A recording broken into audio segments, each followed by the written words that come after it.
পৃথিবীতে সবচেয়ে নরম জিনিস হচ্ছে মানুষের মন।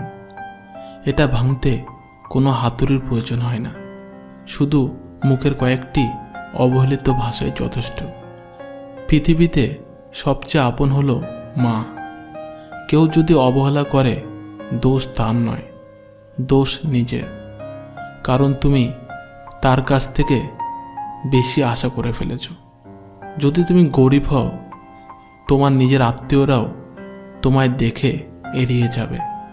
আর যদি তুমি ধনী হও, তাহলে তোমার দূর সম্পর্কের আত্মীয়রাও রোজ দুবেলা করে তোমার খোঁজ নেবে। সময় থাকতে প্রিয় মানুষটিকে মূল্য দিও।